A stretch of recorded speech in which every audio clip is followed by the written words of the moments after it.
নতুন মালয়েশিয়ায় এসে যে ভুলগুলা করি না জেনে। আসসালামু আলাইকুম, সবাই কেমন আছেন? আশা করি সবাই ভালো আছেন। আলহামদুলিল্লাহ আমি ভালো আছি।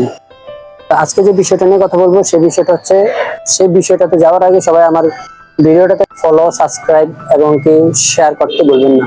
মূল ভিডিওতে চলে যাওয়া যাক ইনশাল্লাহ। তো মালয়েশিয়াতে আমরা যারা নতুন আইসা ভুলগুলা করি, যে কয়েকটা ভুল, তার মধ্যে অন্যতম একটা ভুল হচ্ছে আমরা রাস্তাঘাটে চলাচল করতে গেলে রাস্তাঘাটে থুতু ফালাই। এই ভুলটা কখনোই করবেন না। এটা অরিজিনাল মালয়েশিয়ান বা মালাই কেউ দেখলে, মালাই কোনো ভালো দেখা যাচ্ছে কোনো ভালো কোনো লোক দেখলে আপনাকে জরিমানা বা একটা ছবি পিকচার তুলে আপনাকে তাদের থানায় পোস্ট করতে পারে। এটা আপনাদের জন্য অনেক খারাপ হবে, জরিমানাও গুনতে হবে এটার জন্য।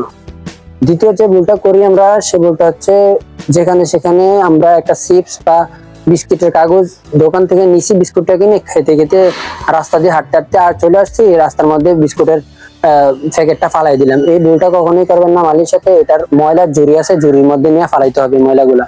তো তারপরে যে ভুলগুলা করি আমরা, রাস্তাঘাটে সিগারেট খাইতে খাইতে বাসার দিকে চলে আসি। এই ভুলটা কখনোই করবেন না। সিগারেট রাস্তাঘাটে খাওয়াদের এই দেশে অনেক বড় অপরাধ, যারা ফরেনার আছে তাদের জন্য এবং কি যারা ওয়ার্ক পারমিট বিষয় মালয়েশিয়াতে আছে তাদের জন্য। সো এইরকম ভুলগুলো আপনারা করবেন না। আমি আশা করি আমার ভিডিওগুলো দেখে তো অবশ্যই সতর্ক হয়ে যাবেন। যারা বাংলাদেশ থেকে নতুন মালয়েশিয়া আসবেন তারা তো অবশ্যই সতর্ক হয়ে যাবেন। আমি আশা করি আমি যে 3টা ভুলের কথা বলছি, 3টা ভুল কখনোই করবেন না আপনারা। আর শেষ যে ভুলটা আমরা করি, বাচ্চার সাথে দুষ্টামি করতে চাই। এই দুষ্টামি আপনার কয়েকদিন আগে একটা ছেলে মালয়েশিয়ান একটা ছোট বাচ্চার গোপনাঙ্গে ধরছিল একটা ছেলের। সে জন্য সে 8 মাস জেল কাটার ফলে তাকে এখনো বার বের করছে কিনা জানি না, 8 মাস জেল কাটছে এটার জন্য, শুধু একটা বাচ্চার। এই ভুলগুলা কখনোই করবেন না।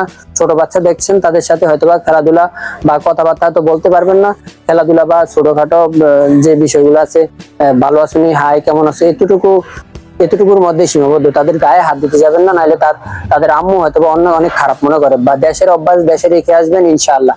সবাই আমার ভিডিওতে লাইক, ফলো, সাবস্ক্রাইব এবং শেয়ার করে দিবেন। আসসালামু আলাইকুম। এই ভিডিওটা এখানে শেষ করছি।